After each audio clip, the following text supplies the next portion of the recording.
ပြချင်တယ်ဖြစ်ရှိတယ်နော်။ဒါလဲဆိုရင်ဒီမှာကြီးစီတာသူ့ရဲ့အော်တိုမှုဆိုတဲ့အကြောင်းလေးပေါ့နော်။ဒီအော်တိုမှုကဘာကြောင့်အော်တိုမှုလို့ပြလဲဆိုတော့ sleeping မှုပေါ့ဗျာ။မှန်တာပြောရင် sleeping မှု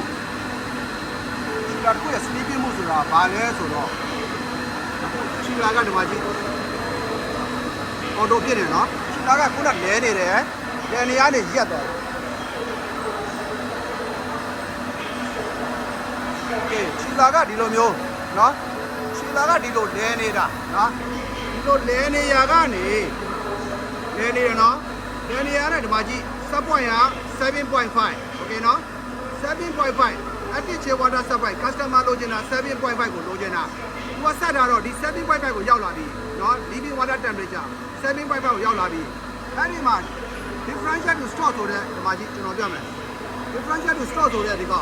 စပွိုင်ကိုသွားမယ်ခြေလာကိုသွားမယ်။ဟာကြီး differential to store က start က2 degree Celsius differential to store ကလည်း2 degree Celsius ဒါဆိုရင်စပွိုင်ကိုပြန်သွားမယ်။ဟာကြီးစပွိုင်က 7.5 ဒါဆိုရင် differential to store က 7.5 ဆိုတော့ 7.7 active current active chill water supply 7.5 minus 2ဆိုရင်5.5ဆိုရင်ဒီမှာလဲနေတဲ့ခြေလာရဲ့ compressor ရက်သွားမယ်ဒါကို sleeping မှုခေါ်တယ်အဲ့ဒီချိန်မှာ auto ဖြစ်နေတာဟုတ်ပြီနော် auto အဲ့တော့ဒီ 7.5 ကဒီရက်သွားတဲ့အခါမှာဒီ living water temperature က differential to start ကသူ့ဆိုတော့ 9.5 ရောက်ပြန်လဲမယ်နော်ဒါက sleeping မှုကြောင့်ရှင်းပြတာဟုတ်ပြီနော်ဒီခြေလာခြေလာနှလုံးနော်ဒီခြေလာနှလုံးကခုနလဲနေတာလဲဒီနားနဲ့ရက်သွားတယ်ဘာကြောင့်ရက်သွားလဲဆိုရင်set point ဒီမှာ set point က 10.5 နော် 10.5 customer လို့ကျန်တာ 10.5 နော် 10.5 set point ကိုသွားမယ်ဟုတ်ပြီဒီမှာခြေလာဆက်တယ်ဒီမှာကြည့်လိုက်ဒီမှာကြည့် differential to start က 2.8 differential to start လဲ start လဲ 2.8 ဒါကြောင့်မို့လို့ခုန living water temperature က 10.- 2.8 ဆိုရင်သင်ပါတယ်ဗျာကဲဟိုပဲထားပါတော့ 2.5 ပဲထားမယ်ဆိုရင်8 degree Celsius ကိုရောက်လို့ရက်သွားတာဟုတ်ပြီနော် living water temperature က8 degree Celsius ကိုရောက်သွားလို့ရက်သွားပြီးတော့ဒီကောင် auto ဖြစ်သွားတာ auto ဆိုတာက chill water bank ကလဲနေသေးတယ် condenser water bank ကမလဲတော့ဘူးနော်ရက်သွားတာအဲ့တော့ဒီ living water temperature ကdifferential to start 2.8 ဆိုတော့ 12.2.8 နဲ့ 10.5 နဲ့ပေါင်းမယ်ဆိုရင်2.5 ပဲသား11 13 73 degree Celsius ဆိုပြန်လဲလိမ့်မယ် living water temperature 73ရောက်ပြန်လဲလိမ့်မယ်ဒါကြောင့်မလို့သူကဒီမှာ waiting for need to cool လို့ခေါ်တာနော်ဒါဆိုရင်ဒါကြောင့်မလို့ခြေလာကို sleeping လို့ခေါ်တာဒါဟုတ်ပြီနော်ဒါ sleeping လို့ခေါ်တယ်ဟုတ်ပြီနော်ဒါဆိုရင်living water temperature က11ဖြစ်နေတယ် set point က 10.5 ဖြစ်နေတယ်အဲကြောင့်မို့လို့ခြေလာကခုနလဲနေတယ် 10.5 ကျကနေ 2.5 ပဲထားပါတော့နှုတ်လိုက်မယ်ဆိုရင်8 degree Celsius living water temperature 8 degree Celsius ဖြစ်သွားလို့ compressor ကိုရက်သွားပြီးတော့ sleeping mode ဖြစ်သွားတယ် auto mode waiting for cool ဖြစ်သွားတယ်ဟုတ်ပြီနော်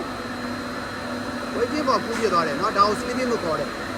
ဒါဆိုရင်ဒီ compressor ဘယ်ချိန်မှပြန်လဲမလဲ different ဘယ်ချိန်မှပြန်လဲမယ်ဆိုရင်သူ့ရဲ့ခြေလာက set point က 2.8 ဟုတ်တယ်နော် differential to start က 2.8 ဆိုရင်ဒီ 10.5 နဲ့ 2.8 နဲ့ပေါင်းမယ်ဆိုရင် 13.3 မှာဆိုရင်ပြန်လဲလိမ့်မယ်ဒီ living water temperature 13.3 မှာဆိုပြန်လဲလိမ့်မယ်ဟုတ်ပြီနော်အဲ့ဒါကိုမှဒါ auto ပြစ်နေတော့ခြေလာကိုဘာကြောင့်မလဲတာလို့တခါခါကြတွေးကြတယ်ဒါ sleeping mode ခေါ်တယ်နော်ဒါကိုပြန်ပြီးတော့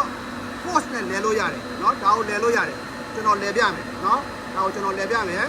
လိုလုပ်လိုက်မယ်ဆိုရင်ကျွန်တော် change လိုက်မယ်ဟုတ်ပြီเนาะဒီမှာကြည့်ဒီတော့တော့10ဖြစ်သွားပြီ11ဖြစ်သွားပြီဟုတ်ပြီเนาะဒါဆိုရင် 10.5 ကနေ13ဆိုရင်ကျွန်တော်စောင့်မှရမယ်ကျွန်တော်မစောင့်နိုင်ဘူးခြေတော်ပြန်လဲခြင်းနဲ့လဲလို့ရတယ်ကျွန်တော် set point ချိန်ပြမယ်เนาะ differential to start ကိုကျွန်တော်ဘယ်လောက်ထားလိုက်မလဲဆိုရင် 10.5 ဆိုတော့ဒီမှာကြည့်ခြေလာ7ကိုသွားလိုက်မယ်ဟုတ်ပြီเนาะ7ဟုတ်ပြီเนาะခြေလာ7ကိုသွားမယ်ဟုတ်ပြီเนาะ နော်ဒီပြင် water temperature ကတန်းမဲ့ရှိတယ်နော်ဒီတန်းမဲ့ရှိတဲ့ကြောင့်မို့ဒီကောင်ကို73ရောက်ဖို့ဆိုအကြာကြီးစောင့်ဖို့လိုတယ်ပြန်ပြီးတော့လဲကျင်တယ်ဆိုရင်လွယ်လွယ်လေးပဲဒီ active chill water set point ကိုနှိမ့်ချလိုက်နော်နှိမ့်ချလိုက်ဒါမှမဟုတ်ရင်လည်း differential to start ကိုချိန်လိုက်ဟုတ်ပြီနော်ဒါဆိုရင်ဒီ active chill water set point ကိုကျွန်တော်နှိမ့်ပြန်မယ်နော်ဒီမှာကျွန်တော်ပြမယ် differential to start ကိုဒီကျွန်တော်ချိန်ပြမယ်ဗျာနော်ဒါဆိုရင် 10.5 differential to start ဟုတ်ပြီနော်အဲ့ဒါကိုကျွန်တော်ချိန်လိုက်မယ်ဗျာနောက်က11ရဖို့ဆိုရင်ကျွန်တော်ဘယ်လောက်ချိန်လဲချက်ကြည့်လိုက်မယ်နော်လောက်တာကြတော့ချိန်ပြီဘယ်လောက်ရှော့လို့ရမယ်ချက်ကြည့်လိုက်မယ်နော်နေတော့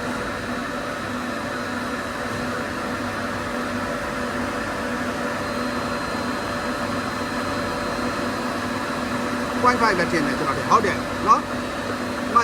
0.6 ဆိုတော့ differential to start ကို 0.6 ပြောင်းမယ်ဆိုရင် 10.5 နဲ့ 0.6 ဆို11.1 ဒီကောင် 10.9 ဆိုတော့လဲမမဟုတ်သေးဘူးလိုသေးတယ်တွေ့လားဟုတ်ပြီနော်လိုသေးတယ်ဆိုတော့ကျွန်တော်ကဒီကောင် force to run လို့ကျရင်ဒီ starting point ကိုကျွန်တော် change လိုက်လို့ရတယ်ဟုတ်ပြီနော်ဒါဆိုရင်ကျွန်တော်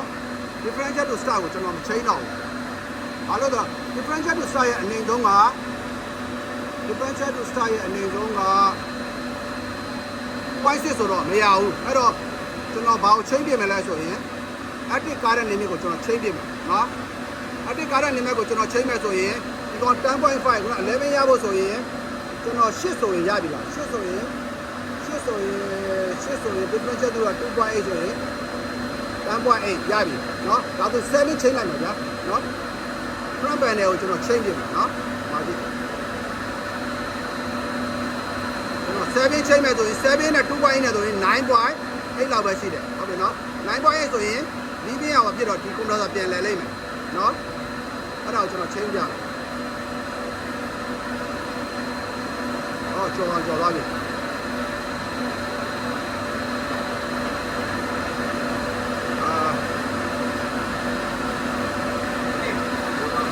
Never mind မာကြီးကျွန်တော်ချိန်လိုက်ပြီနော်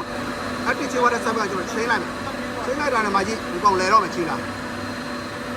ကျွန်တော်ချိန်လိုက်ပြီတွေ့လားမာကြီးနော်ဒါဆိုဒီကောင် auto ကနေလဲတော့မယ်မာကြီးခုနက water bank စလဲပြီတွေ့လားနော်ခုနက chill water bank ပဲလဲတယ်အဲ့ဒါဆိုရင်ခုနက water bank ကိုစပြီးလဲပြီကွာခုနက water bank pre run time 10 minute စပြီနော်တွေ့လားကျွန်တော် set point ကိုချိန်လိုက်တာနဲ့ဒီပိုင်းနဲ့ဒီမှာ7.5 ကိုချိန်လိုက်တော့6.5 နဲ့ 2.5 ပေါင်းမယ်ဆိုရင်6.5 7 8ပဲရှိတယ်ဒီမှာ11ဆိုတော့လဲပြီတွေ့လားနော်ချီလာအဲ့လိုလဲလို့ရတယ်ကြောင့်ကျွန်တော်ပြောပါတော့ကြီးခုနက water bank ကိုစလဲပြီတွေ့လား sleeping mode ဆိုတာချီ water bank ပဲလဲတာခုနက water bank ကိုရက်ထားတာနော်ဒီမှာ 2.8 ကစလိုက်တွေ့လားခုနက water bank ကို10 minute တွင်လဲတော့မယ်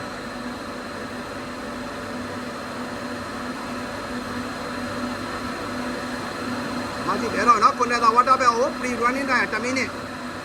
မလဲပြီးတော့မယ် waiting to start နော်တွေ့လားအဲ့ဒါကျွန်တော် active chill water set point ကိုချိန်လိုက်တာ differential to start ကိုချိန်လဲသူ့ရဲ့ temperature ကိုမရောက်တဲ့အတွက်ကြောင့်လဲမှာမဟုတ်ဘူးအဲ့တော့ကျွန်တော် set point ကိုချိန်လိုက်တယ် active chill water ဆိုတာ compressor လဲပြီးနော်လဲသွားပြီဟုတ်ပြီနော်ဒါ sleeping mode ကြောင့်ဖြစ်သွားတယ်ကြောင့်ပြောပြတာအဲ့တော့လဲသွားပြီဆိုတော့မှကျွန်တော်က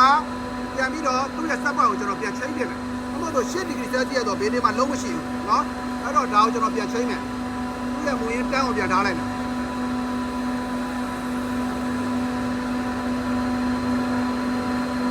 ဒါဆိုရင်တန်းကိုပြန်ထားမယ် customer တန်းထားတာဟုတ်ပြီလားကျွန်တော်တန်းကိုပြန်ထားမယ် okay ကျော်ပြီတန်းကိုကျွန်တော်ပြန်ထားလိုက်ဟုတ်ပြီနော်နောက်ဆိုတန်းကိုပြန်ထားမယ်ဆိုရင်ဒီကောင်ကြီးတန်းကိုပြန်ထားမယ်2.8ဆိုရင်7လောက်ဆိုဒီကောင်ရက်ပြီဟုတ်ပြီနော်အဲ့တော့တန်းကိုမထားဘူးဗျာ2.8ဆိုရင်2.8နဲ့3ပဲထားပါတော့3ကို3ရဲ့တိုင်းဆို7 2.8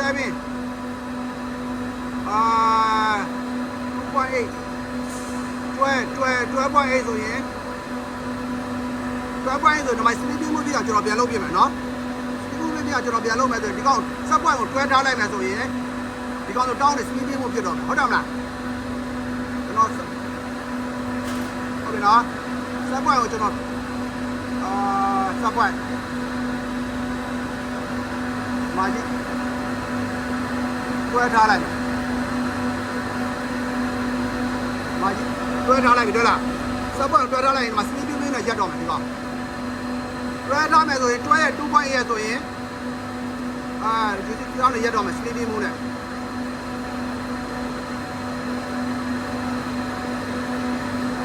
9.9 ဆိုရက်တော့မယ်တောင်းနေ set point တွဲပြသွားပြီနော် set point တွဲပြသွားပြီဒါဆိုရင်တွဲမိုင်းနဲ့ 2.8 ဆိုတော့ရှိတယ်ဒီဆိုရင်9ပေါ့တောင်းနေရက်တော့မယ်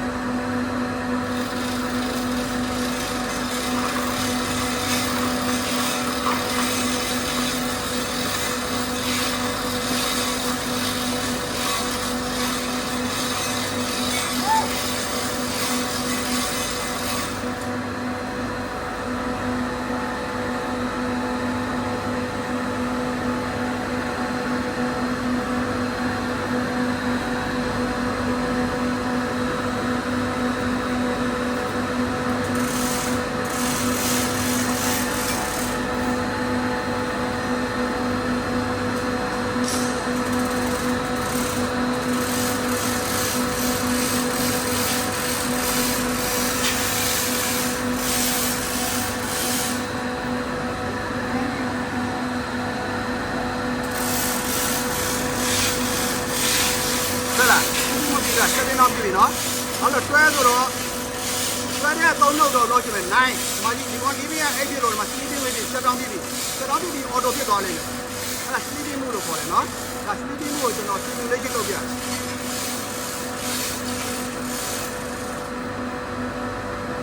မှာနော်တွဲ minus 2.8 ဆိုတော့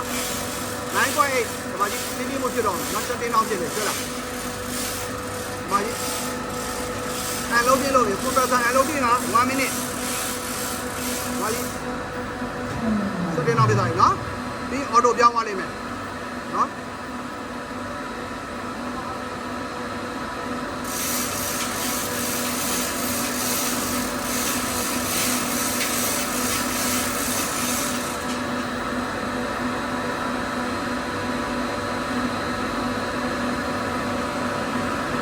စတင်တော့လို့နော်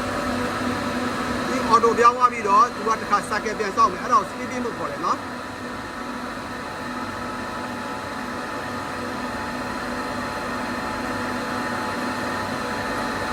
stop မှုဆိုရင်သူက stop ဖြစ်သွားလိမ့်မယ်နော် run in ဖြစ်တော့ပြောင်းသွားလိမ့်မယ် run in ဖြစ်မပြောင်းမဲနဲ့ auto ဆိုရင်သူက sleeping လို့ခေါ်တယ်ဟော free loop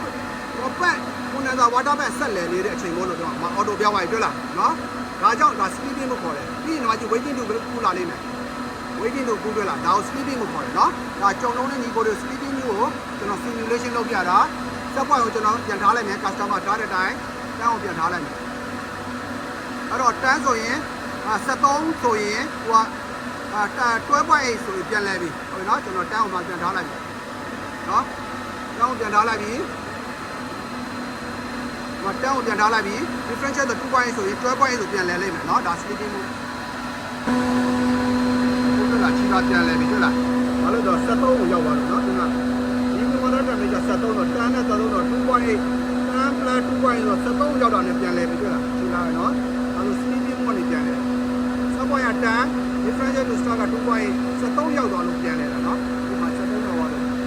အန်တာက73ပြီလားနှစ်ခုလုံးမျိုးက73တော့ပြန်လဲတာဒါ sleeping mode ပေါ့ဒီကချီလာတော့ပြန်လဲလား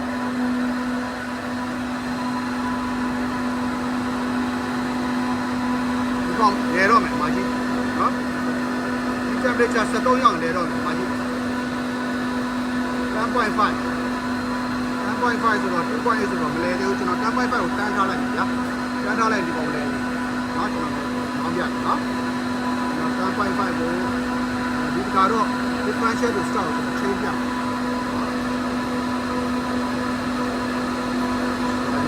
differential to start နော်ဒီကောင်ကိုမာကြီး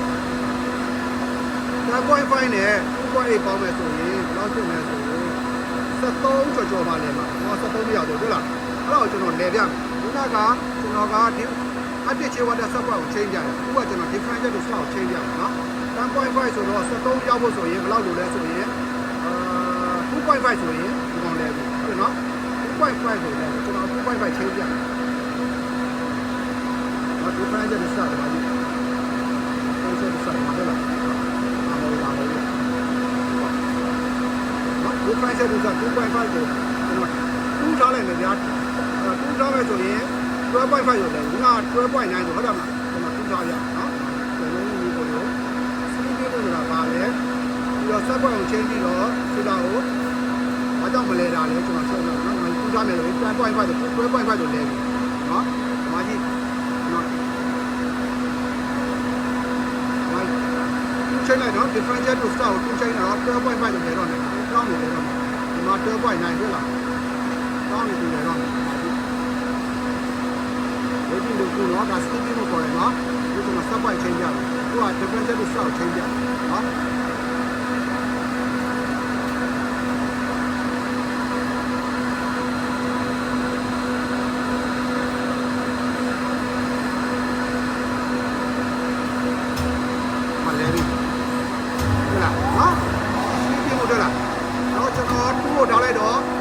10.5 2နဲ့ 10.5 နဲ့ဆိုရင်12.5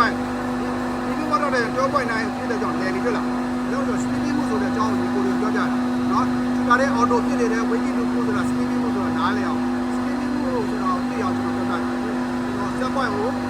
ပြန်ပြီးတော့ original differential ကို start ကိုကျွန်တော်ပြန်ထားလိုက်မယ် original တော့ customer တိုင်းကျွန်တော်ထားလိုက်မယ်ဒီကရတွေ့လား differential ကို start ကိုကျွန်တော်ထူထားလိုက်တော့ 10.5 set point 10.512.5ဒီနေ့က12.9ဆိုတော့ဒီက12.5ကိုကျော်သွားလို့လဲတာဟုတ်ပြီနော်ကျွန်တော်တော့ပြန်လာ